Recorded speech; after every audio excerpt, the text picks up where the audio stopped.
Final hour overdrive continues. Brought to you by FanDuel, bringing you everything from the opening line to the final score. Bryan Hayes, Frankie Corrado, Jamie Noodles, McLennan. We got our best bets later in the hour.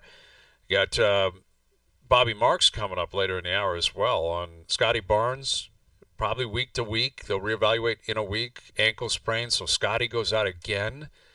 They've had so many injuries, man, and now they've lost a few games in a row, and kind of felt like, all right, the Raptors are moving back into a position where they're going to compete and maybe try to get into the 9th or 10th seed, and now Scotty's out again, and you're like, all right, just tank. Just make up your mind here, and I think injuries and talent coming in and coming out probably is going to determine that for them. But they've been honest about this. Like, no one's surprised. They're not going to win a ton of games, and they're youthful. They're fighting. They're giving the effort. There's been some positive stories. That happens, right? It's funny when you're honest with your fan base. You are going to get a bit of a leash. It's probably about a year and a half, maybe 2 years, and then people will become impatient. But they're cool with it after you had a very successful decade. No kidding. That's what happened, right? Yeah. Raptors had a great decade. Now spin it back around. It's a cycle of life in pro sports. Be likable, work hard, have guys that want to be here. People can live with that. I think Raptor fans are handling it very well. Is that's more? I mean, there's a team just down Bremner that would probably be well suited to take that message, because you talk about conveying the message, not talking down to the fans. That's what I think a lot of people crave from this Blue Jays front office, where this is not, I know hockey's first and foremost here. This is not a dumb baseball market. There's a lot of passionate Blue Jays fans who are here through the good years, the bad years, the best players, the players you never heard of. They've seen it all happen. And to kind of, I don't know, not shoot them straight and not give them the truth or talk around it, what's happening. It doesn't do them any good. They haven't done themselves any favors with their messaging here. Well, what about, I would love to talk to Joe Fan of the Blue Jays and Joe Fan of the Raptors, because you're right. They're both kind of – now, the Blue Jays aren't in a rebuild, or they weren't trying to be. It just happened that they didn't have a great season. But the messaging is a lot different, and you talk to somebody who's a Blue Jay fan, and they're pissed. They're angry. So much bitterness right now. And so the other much side, anger. You said the Raptors are people they're likable. You know what's going on. A Raptors fan, I don't know a lot of them, but I have a few buddies who are diehards. They're still enjoying the process. They'll go to games. They there hasn't been a dip in the support of the team, because there's transparency there, where the Blue Jays, people just, you mention the name and people get their backs up. They're like, God, what is going on? Directly towards the front office, really, right, is where a lot of that scorn goes, and the anger. And listen, Ross Atkins is not going to change the way he operates 10 years into his tenure, because that would be so disingenuous. If he, in a way, I actually appreciate that he continues to give us these lines and these quotes, because that is who he is. That's how he acts. That's how he's going to answer questions from the media. If he came out any differently, you could tell that he had been written or read the riot act, or the PR spin was telling him this is what you have to do to try to get the mob back on your side. He's not doing that. So in a weird way, I actually salute him for just consistently saying things that you almost can't believe he continues to say. But what's happened here with the Blue Jays is this has been about a 10-year buildup. The glory years of 15 and 16, that was almost a decade ago. And they did the bottoming out, and now they're supposed to come back up. And unfortunately, I think a lot of Blue Jay fans have already turned the page on the era. But the front office is reluctant to do that for obvious reasons, because this was their team. This was their opportunity at greatness and building a winner and dynasty and all that. And it was going to revolve around Guerrero and Bichette and Springer and a strong rotation. And that's what they were going to be. And that's what they were supposed to be. And it all fell off last year. And it fell off dramatically. And you look at the roster right now, even with the move they made with Cleveland yesterday, are they better today than they were yesterday? I would say that they are. Horowitz showed some pretty good statistics and pretty good splits at the plate last year, and Again, younger, likable guy. But Gimenez is a legit ball player, and a few years ago he had a great, great season. If you get anything close to that, you're a better team. But they're still not a good enough team on paper to compete with the powerhouses of, I don't think, the AL East, let alone the American League, certainly not Major League Baseball. So you got a lot of work you still got to do. And what's your budget? And are you going to make trades? And what is Vladdy going to be paid? And what are they going to do with Bo Bichette? There's just so many questions hanging over this team right now, and it is leading to a very frustrated fan base. And to chat about it, among many other things around baseball, here is longtime ESPN MLB analyst and co-host of Is This a Great Game or What podcast. Here's Tim Kurkjian back on OverDrive. How you doing, Tim? I'm well, fellas. How you doing? We're doing well. We're waiting for the Blue Jays to get cooking here. They made a deal yesterday with the Guardians, and I guess we'll begin there. You know, Gimenez comes in. He's maybe the best defensive second baseman in the league. A few years ago, he had an all-star level season. He had some pop in his bat. He runs the bases well, but he also comes with a certain amount of money left on his ticket. I'm curious what you made of that move by the Blue Jays and why they would attack that first over what a lot of people have been waiting for them to do is go out and find a power bat. Yeah, I totally agree. But he's not just the best second baseman in the league. He's one of the best defensive players in the league. And Stephen Vogt, the manager of the Guardians, told me during the Yankee series last year, which I covered for radio, that Gimenez is the best defensive player he's ever seen at any position. Ever. That's what Stephen Vogt said about the second baseman. He made 3 plays in that Yankee series that no other second baseman in the game can make. And he's going to be a tremendous addition defensively for the Jays, who at this point are going to have to pitch and defend their way as far as they can possibly go. So even though they picked up a lot of money there, I think it was a really good move by the Blue Jays to get an elite defensive player who, as you said, was a pretty good offensive player a couple of years ago. I still think there's something in there, but there's no doubt they won on that trade. But now they have a lot more to go. Yeah, they sure do. And if it's going to be pitching and defense, and it does feel like that's likely going to be where they're going to have to really thrive here, it feels like they need another arm in the rotation, and they might need to rework. Well, they do need to rework their bullpen. They signed Garcia. They bring him back into the fold. They lost on Romano. He leaves for Philly. They didn't tender him. But you look at what else has happened in the division with Fried signing in New York, and now the Sox, they acquire Crochet today. Do you believe the Jays are legitimately in on Corbin Burnes? And if not, what other options could they have to try to bolster the top end of the rotation? Well, they have to be in on Corbin Burnes if they're going to make a run in this division, because the Orioles are going to get better at some point. I mean, they played poorly down the stretch, but they're still a really good team. The Yankees are going to use all the money they saved on Soto and go fill the gap starting yesterday with Max Fried, and the Red Sox got the best pitcher available in the trade market today with Garrett Crochet. So even though the Blue Jays did well yesterday, they're going to have to do much more from here in order to get with this group. And as you guys have already said, they need another big-time hitter in their order. This has been a subpar offensive team for the last couple of years. They need some help, and part of the problem is some of the help is at the position where Vladdy plays. You don't want to just tie up the DH. So they've got some work to do offensively, and you're right, they have to rebuild this bullpen, because even though there's some power arms out there and some swing and miss stuff, they have some work to do in the bullpen. The one thing they have, obviously, is a pretty darn good starting rotation, but you can always add another one, because we know no one gets through a season with 5, 6, 7, even 8 starters anymore. You need more than that, and that's why Corbin Burnes would fit. But Baltimore's in on him. The Giants are in on him. There's a lot of competition for Corbin Burnes, and after yesterday, he's going to command something close to $250 million after Max Fried got $218 million. Tim, what is the perception outside of Toronto of Vladdy Jr.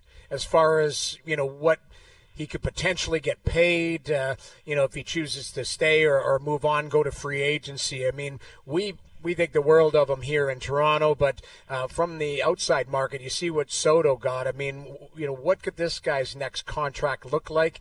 And, where is he in the pecking order of importance of guys who need a contract soon?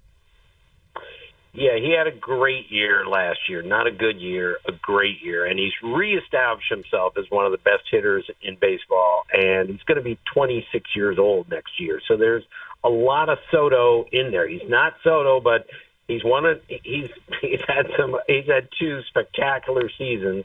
And I think everyone looks at him and says that's one of the huge free agents to reckon with after this season. And with so many teams needing a hitter these days because it's so hard to score runs against the pitching that we see, I got to think Vladdy has tremendous value out there. But the most value comes from the Blue Jays, since that's where he started out. That's where they need him so badly. So, he's not going to get $765 million. But at his age, with his track record, he's going to get an enormous contract next year. Does the trade that the Blue Jays make yesterday, do you have any belief that would open up the door to possibly a Bo Bichette trade? And if that were the case, what does the return on Bo Bichette look like? Is that where you bring in a power bat into your lineup? How would that whole scenario play out?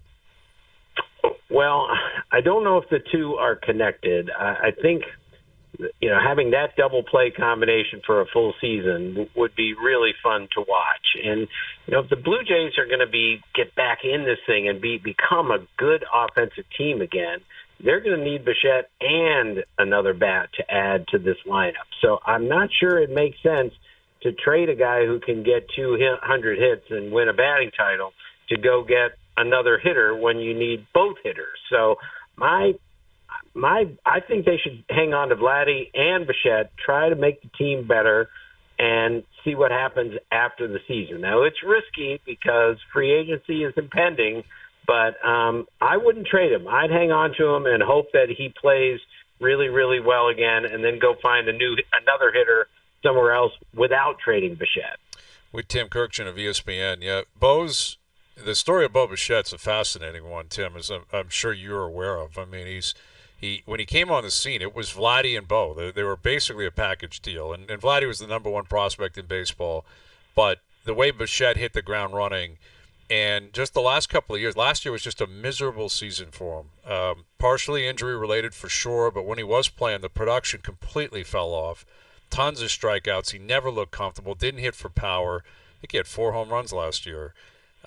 Plays a prominent position, though. Marketable guy. Legacy name with Dante as dad. I mean, if he gets it back together, if he gets back to that kind of batting title vibe that you were talking about, and he starts running the bases better and plays every day, hits for some pop, how quickly can he get back, in your opinion, to where his reputation was, let's say, 2 years ago? Do you need to see him do it for a month, 2 months, a full season? Where do you stand on reevaluating Bo Bichette? Well, I think he needs a full season, but that's why I wouldn't trade him, because I just refuse to believe that anybody with this kind of track record, this kind of background, and this kind of talent, who's had these kind of seasons before, this just could not have been him last year. And again, a couple of years ago, we were saying the same thing about Vladdy. Is he just a good hitter now? And then last year, he became a great hitter again. There's no reason that something like that can't happen again with Bo Bichette. And I think it will. I think he'll become a really good offensive player this year. But you can't just gauge that on spring training or April. You got to see it for the whole year, and they're going to need it for the whole year if they're going to be a dangerous team in the AL East. So I'm curious how you reacted to the Max Fried contract based on history, where, I remember growing up, pitchers were not getting more than 2-3 year deals, 4 or 5 year deals. Now here's a guy who's 30, and he's had some injury issues like every pitcher, and there's always concerns, and he gets an 8-year contract. Is that a sign of the times? Is that a sign of the Yankees reacting to missing out on Soto and saying, screw it, we're going to get the guy we want, we don't care what we have to give him? How do you react to such a long-term deal for a starting pitcher? Yeah, well, it's all of the above. After you lose Juan Soto, after offering $760 million, you can't just sit there and not do anything, especially when you're the Yankees. So they went out and got, I believe, the second best starting pitcher on the free agent market. Burnes first, Fried second. He is 73 and 36 lifetime with a 3.07 ERA. The only pitchers who've made more starts since 1920 for the Braves than Fried and have an ERA that low are Warren Spahn and Greg Maddux. This guy is really good.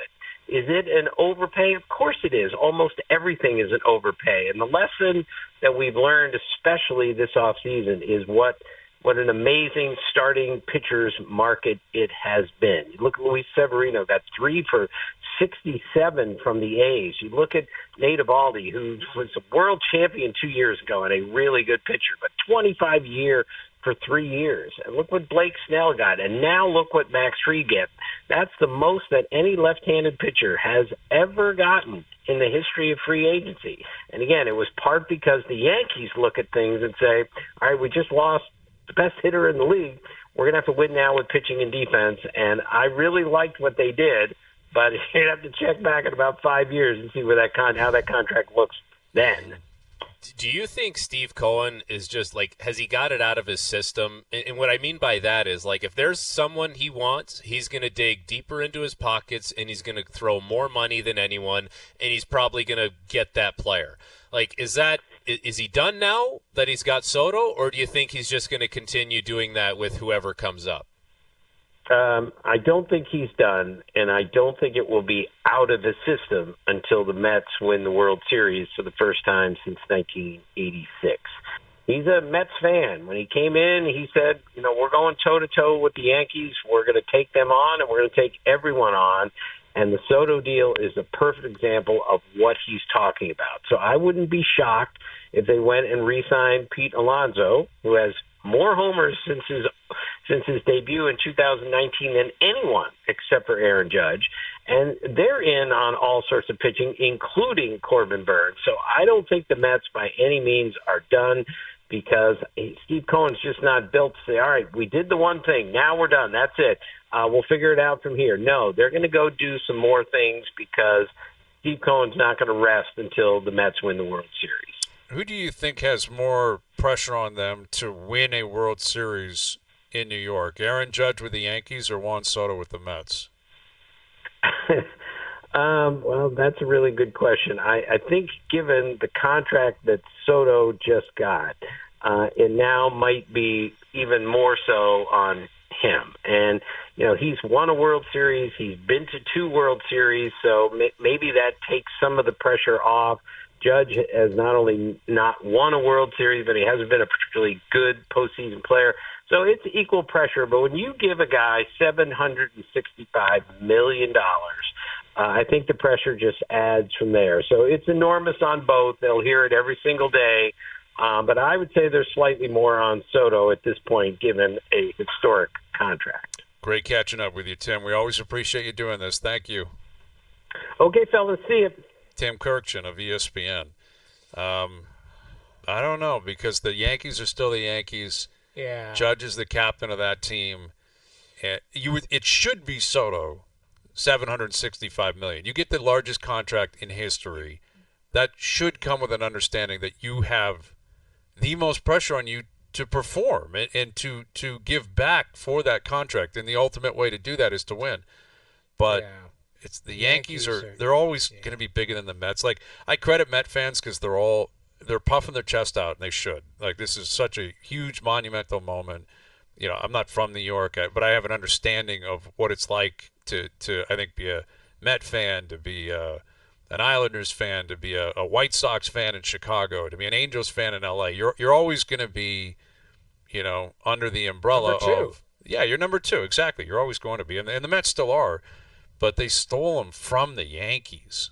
Like, it's so different that the Yankees offered the guy $760 million, and he said no.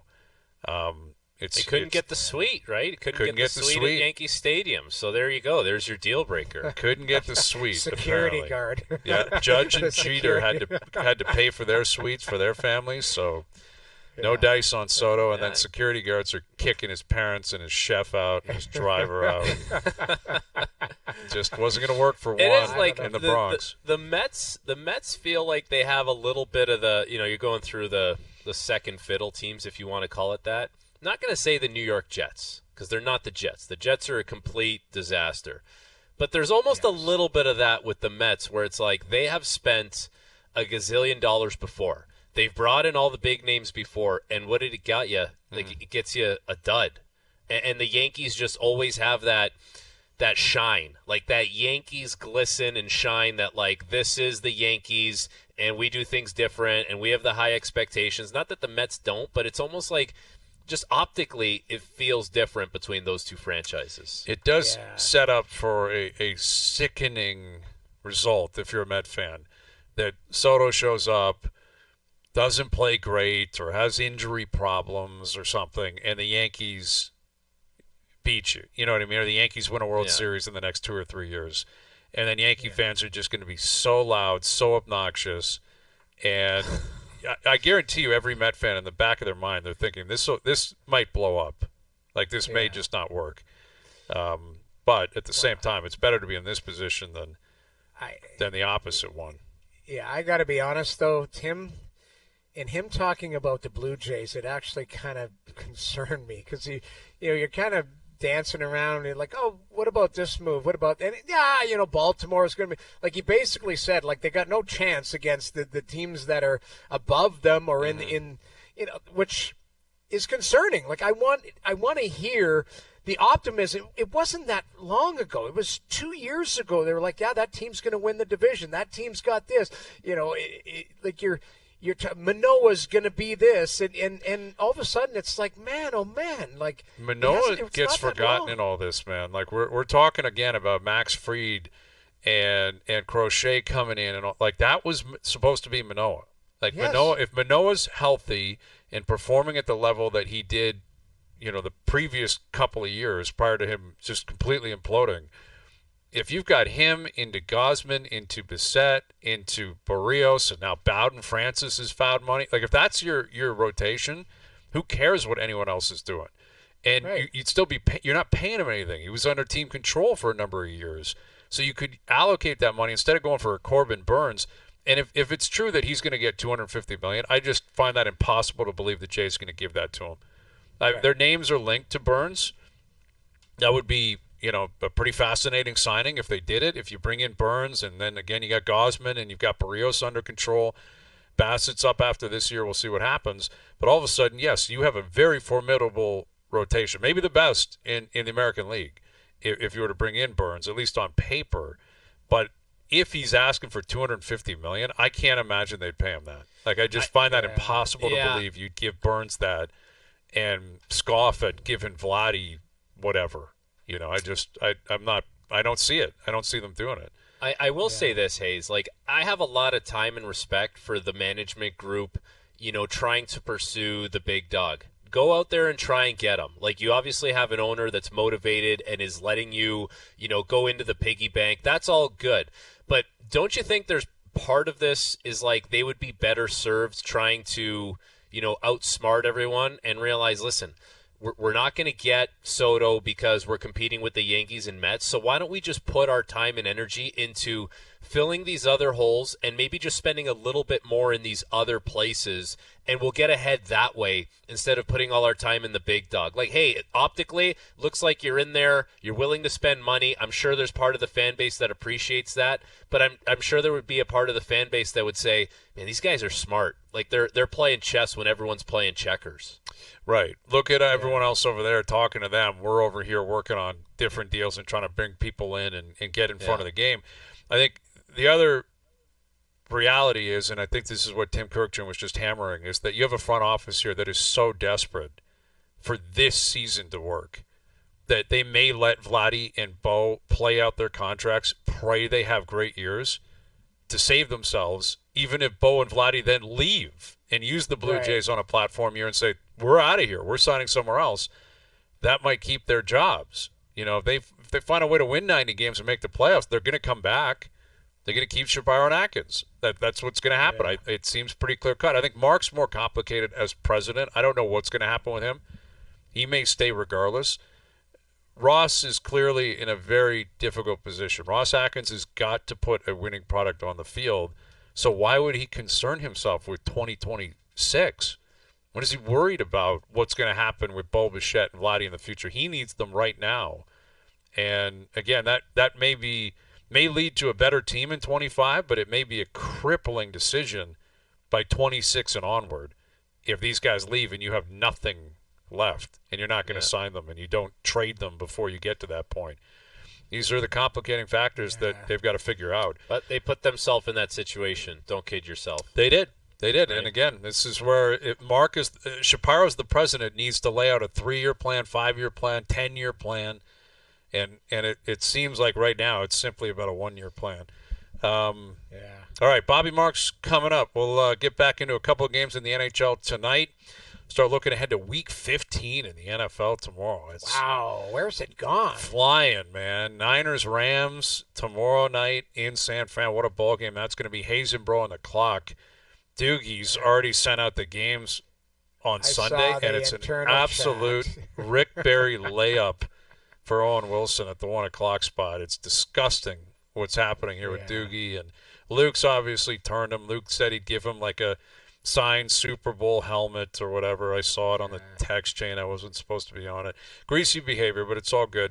We will continue to push forward. Al's brother and I, we have no issues. We will continue to roll. We're +2 on the year. So start looking ahead to that as well. Overdrive continues. TSN 1050 and on TSN 2. All right, our best bets brought to you by FanDuel later in the hour. Couple of games in the NHL, and I think all eyes are going to be on Ottawa, Anaheim. Ottawa's got to get a win there, and Buffalo, New York tonight. Sabres and Rangers, man, 2 sinking ships. You know, someone's got to float and pick up 2 points tonight. Whether it's the Sabres or the Rangers, someone's got to find a way to pick up a win. Well, and don't you think, guys, that both of those situations, although they're different. I mean, the Rangers won the President's Trophy last year.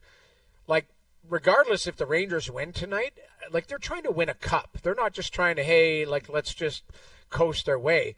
Like, there still has to be major changes there. Like, and major changes might be, you know, they moved out Trouba. They still got money on the cap now. They've got to be, like, to me, they're hunting for, they're big game hunting for an impact player that can change the dynamic of that team. And then with Buffalo, you're looking for consistency. And I still think change is coming there because they're looking to make the next level, the push. So I think both organizations are at a crossroads. It's just for different reasons. And I think change is going to be added to both of those groups for separate reasoning.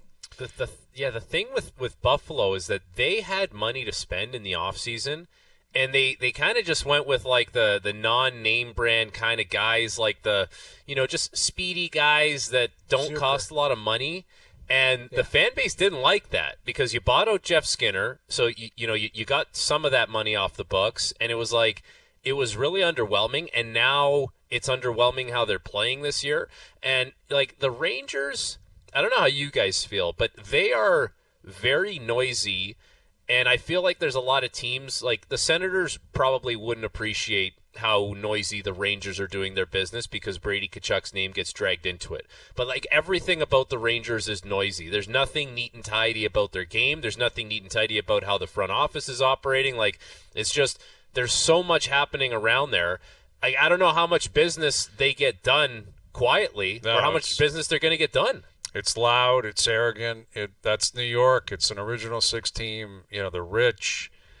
That's what comes of it. I mean, and that's I think, again, we talked about it earlier in the week why Michael Andlauer, the owner of the Sens, you know, came out on the attack on the soft tampering stuff. He must have known this isn't going to go anywhere. There's nothing the league can do to Larry Brooks about this report, but he's catering to his market because Ottawa, like, this is a third party, the Rangers, but think about their existence.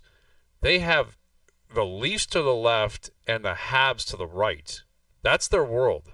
If you're the Ottawa Senators, if you're a Sens fan living in Ottawa, you've got the Toronto Maple Leafs and the Montreal Canadiens right beside you on both sides. Like that, and that's what they've had to deal with their whole life. Is the Leafs, and you talk about bold and arrogant. Leaf fans are like, we'll just take this guy, we'll beat you, we'll beat that. The Habs are the most storied franchise in the league, and they've always had to deal with that. They've always, I'm sure, felt like the little brother with the Leafs and the Habs, and now you got a third one with New York saying, actually, we're just going to pluck your captain because we want him now. Like, it's a wild story. It doesn't work that way. It doesn't work that way. And the other thing, like, if you go back through the history of the Sens, right, a lot of star players have played there. A lot of star players have left there. Whether it's Heatley, Spezza, I believe, was the trade. Alfredson didn't leave on great terms. Like, that is an area of sensitivity when it comes to star players there. And they've, like, there's scar tissue there. So I'm sure if Brady Tkachuk's name comes up, it's like, whoa. If you want to be loud in New York about your business, I don't recommend it, but that's fine. Go ahead. Leave our guy and us. Leave out of your loud business. For sure. And they should be sensitive because, Carlson had to go to start the rebuild. Mark Stone apparently had to go. You don't want that to symbolize, again, it's not going to happen, but that would symbolize that didn't work.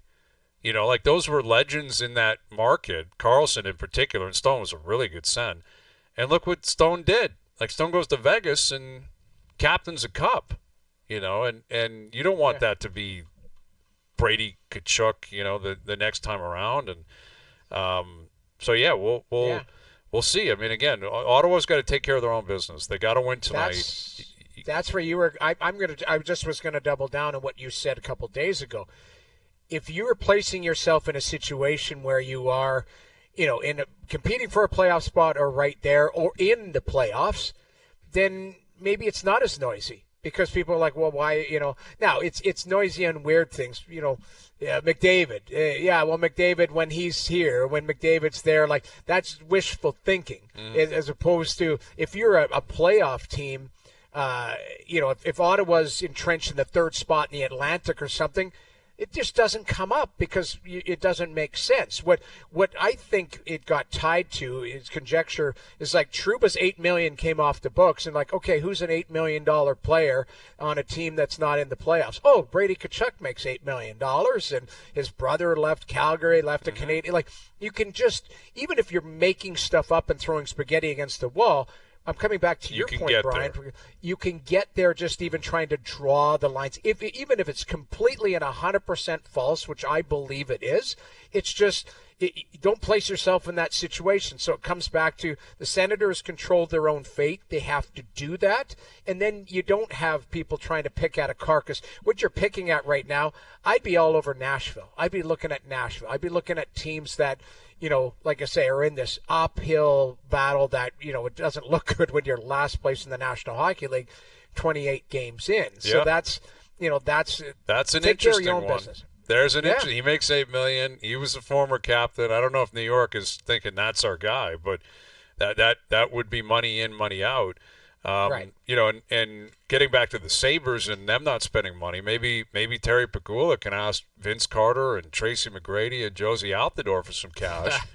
Because you see that story came out today, and it had been reported on that the three of them have bought in a stake into the Buffalo Bills. And I didn't see the details on when the ownership becomes official, but this would be a brilliant move by those guys if they get in right before a Super Bowl. Like, would you get a Super Bowl ring if you're Vince? What a year you could have. You get your number retired in multiple places, and then you jump on a moving train. You throw in some money and become a Bills owner. They win a Super Bowl. You get a Super Bowl ring. I mean, he's never won anything his whole life. It would be unbelievable timing, but you know what's crazy? Like, when you hear what Pegula said about, the former Toronto athletes that he brought in, like icons in Toronto. He knows I'm nothing sorry, about man. the city. I am not buying Tracy McGrady as an icon in Toronto. Barely a footnote. Give me a break. One of the most a break. hated athletes when he and Vince came back. Now, Altidore was a beauty. I love Jozy. Yeah. He's been on the show a bunch. He was an awesome guy. Awesome Great guy, interview. good player and a winner. from TFC. A winner in the golden era of Yes. Toronto FC. Like, big game player. He scored the biggest goal goals probably in the history of the franchise. Jozy Altidore. So Jozy's cool.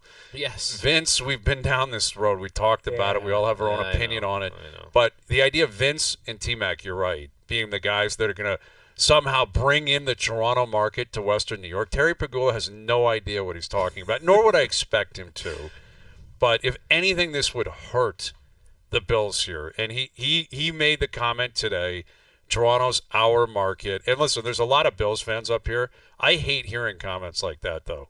Like if we're your market, if Toronto's your market, then start acting like it, and let's get games back up here, and let's do it right. Yeah, and right. They're never going to do it again. Never going to happen. Never going to happen again.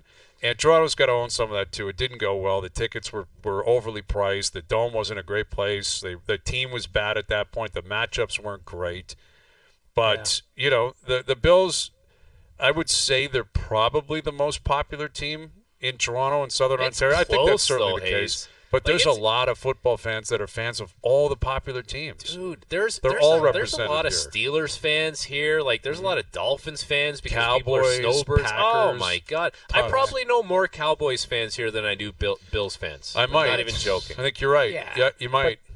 But that's because they're a huge brand. Like I say, the Cowboys are one of the biggest logos on the planet. It's like in hockey, it's the Leafs. They travel well. Like, it doesn't matter what city you go to. There's people that have been Cowboys fans since Tom Landry was their coach, back in the day. Like that's the way I look at it. So you're right. It doesn't matter proximity. You can just go, there's people that love that brand just because they've been one of the biggest brands on the planet, regardless of success or not. Course. That's just how they are. And another part of it is access, right? Like there was a time not long ago, all you could get was a Bills game.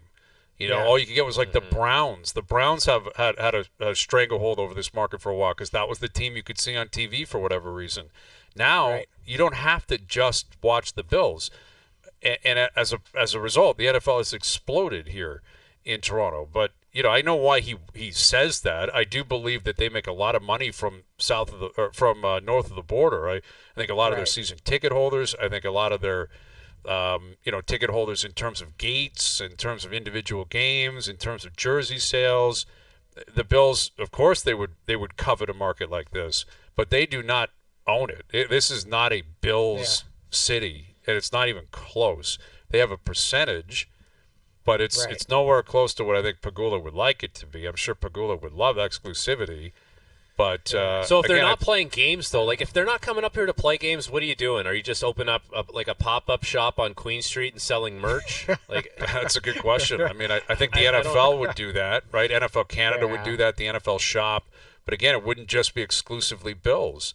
And I think if you're in Toronto, you're like you want your own team up here. Again, I don't know if that's ever going to happen. I would guess it likely won't. But what I also don't love hearing about that is, again, it's like if that's Pegula's pitch and the NFL is willing to accept that, then what are we getting out of it? If you're not, if a team's never going to come up here and represent Toronto, it's just accepted that the Bills get to own our market. I hate the sounds of that. But it's also like if those are the guys that you're, are they your liaisons to Toronto, if you want to call it that? What does Tracy McGrady know about Toronto? Even Vince, for that matter. Like, Vince doesn't – he's not going to be able to tell you, like, this is really going to play with the people in Toronto. No. And I don't think that's why they're Jozy Altidore would know, but the other two was are here not going to know. Listen, T-Mac was here for, like, a couple of years and left as a kid. And he had the right to leave. He didn't demand out. He didn't do what Vince did. It was a CBA, a stupid thing in the CBA that allowed him to walk that early in his career. And he left. He went to Orlando. He had a Hall of Fame career as a great player. But that was 25 years ago. And again, I don't think T-Mac's doing this because of his connection to Toronto. People here are connecting that. And in Buffalo, if you're Pegula, you're like, yeah, why not? I guess I'll use these guys to try to make some more money. And let's be clear, if you're McGrady, if you're Carter, if you're Altidore, now you're in ownership, that's in your best interest too. Like I'm sure Pegula's like, all right, you're a part of the party here, guys. Like we gotta make this bigger and better. How are we gonna do that? Can we use you guys in the Toronto market? But I'm sorry, Tracy McGrady selling the Bills in Toronto is simply not going to happen. Wow. Nobody is going to be like, oh, now I'm a Bills fan because T-Mac is an owner, part owner, and wants me to be. Like, it's just never going to happen. this transaction, this kind of anger towards the situation. I mean, what's going on with this Brett Favre? Oh, and man. like this transaction? Yeah, I thought that was a skit. I'm sorry, watching that, I thought that was, kind of like a WWE skit. It looked like it. It looked like it, and then I knew it went south where Favre puts the hand out and it's not shook at all. I don't want to play the whole video because I don't think the audio's great, but maybe you can run it, Joe. You can run it without any audio because it's Mark Gastineau who was the sack leader up until Strahan got it in the early 2000s, and the last sack he got on Favre was, I believe it was the last week of the year, week 17, I guess it would have been at that point.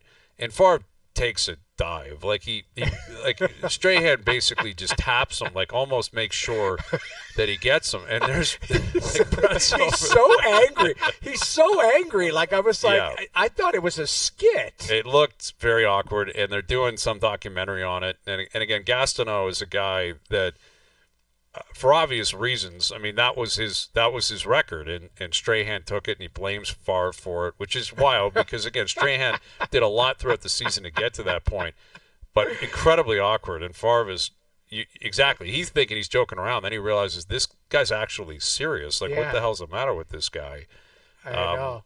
And it's been pointed out to me, they didn't start officially counting sacks until the early 80s, so even Gastineau, yeah, that's my God, is that it? Favre. And then look at him, he's like, I got it. That's ridiculous. It was bad. It was bad. There's I've no never question. seen that. That's wild. Yeah, and Favre was tough as nails. Him, he would have taken a hit, a run or tried to escape it, and he's right in the huddle hugging him too. It's that's embarrassing. Yeah, it was not good. Well, it was it would be, I don't know, what's the equivalent of Matthews needs a goal to get 93 or something like that, and the goalie skates out of the net and lets him shoot it. That's kind of what it would be like. He lifts his stick up and then goes into the celebration. No butterfly. No butterfly. Just lift the stick, look between the legs, it went in. I don't. What for it would some look like. reason, I don't know. Remind me, did this Gastineau he's had some weird stuff after football? Did he not? Was he? I don't know his whole boxer and, backstory. I'm not familiar enough to give you an answer on that. But man, oh man, he was back angry. That's a guy who's been bent out of shape for 20 years. He's wanted a piece of Brett Favre. That reminds me of remember those older CFL gentlemen at the Grey Cup? They started beating Angelo, each Mosca, other with Joe those Kapp. canes. Absolutely. God. If this dragged out, I don't know, 20, 30 more years, he would have been he would have beat him with his cane when he saw him. I'm pretty sure I interviewed Angelo Mosca right after. We did. I don't mean to laugh. We did. But that was it.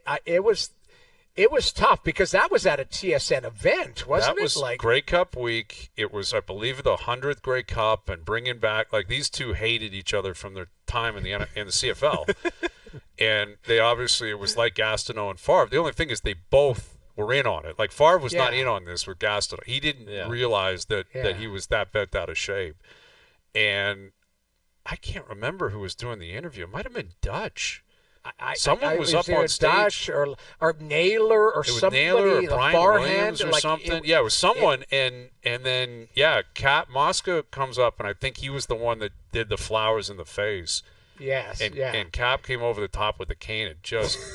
But or vice versa. There was a right hook. It was really unfortunate, man. It was at honestly, because they were both in their late 70s at that point, I believe, if not early 80s. It was tough. It was a wild scene, man. A cane hit and a right hook, falling back off the stage, and we were watching it live. I remember that. And we came on the next day. We talked about it, and I'm pretty sure we interviewed one of the guys. I cannot remember who. And we asked, we're like, "What happened there?" He wasn't backing down either. No, it was there not. was hate. That was hatred of 50 years. 50 and there was no apology afterwards, no remorse, nothing. Just Oh, here it is. There it is. Here we go. There it is. The There's flowers. Yeah, Get little flowers. outta here. Mosca Get hits him with the cane right There here. we go. Capper comes. Oh, the right. Man, was that something else? Man. And but then he realizes. Remember, he comes on and he's saying like "peace, love," like, or he said Yeah, I something think they like, kind of realized, what are "Let's we doing stop here? This and- is yeah, what are we wild doing?" stuff. Oh, I thought there Oh, was my someone up on the stage. It was a CFL. There I don't- was. yeah, There was a I had a mediator recollection over of to the left. Okay. Over to the left there was. Okay. I don't know. Anyway, Crazy. let's hope that doesn't happen again with anybody. But No. I don't know. Maybe that'll be me and O in 30 years. We'll have Yelling some about crazy breakup in 10 years, and then Yeah. we'll see each other for the first time. You're a and fraud. He's like, you're a fraud. And I'll be like, yeah, look at you, you slob. And then it'll just turn into chaos. You know somebody's going to put your two faces on that meme now, Absolutely. right? That'll be Oh, be my us God. in 30 years. All right, Best Bets brought to you by FanDuel coming up. Overdrive continues. TSN 1050 and on TSN 2.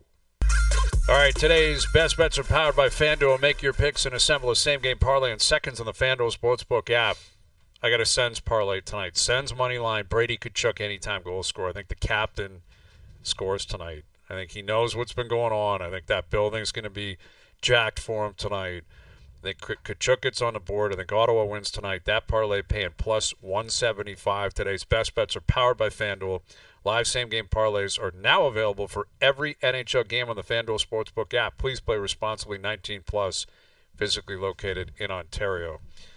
All right, boys. Frankie, good seeing you. Thank you Yeah, for doing thanks this. for having me, boys. As Yeah. always. I think Strutty with his knitted sweater that we saw last I night will join know. us tomorrow. Homemade sweater. Homemade sweater Came- on the leaf panel. Went on TV everywhere, and Yeah. he's like in a homemade sweater. Like he love knitted it himself, I swear. I love it. Well, we'll see it tomorrow. I think that's the plan. The Strud muffins will be baking overnight, and they'll be fired up tomorrow at 4.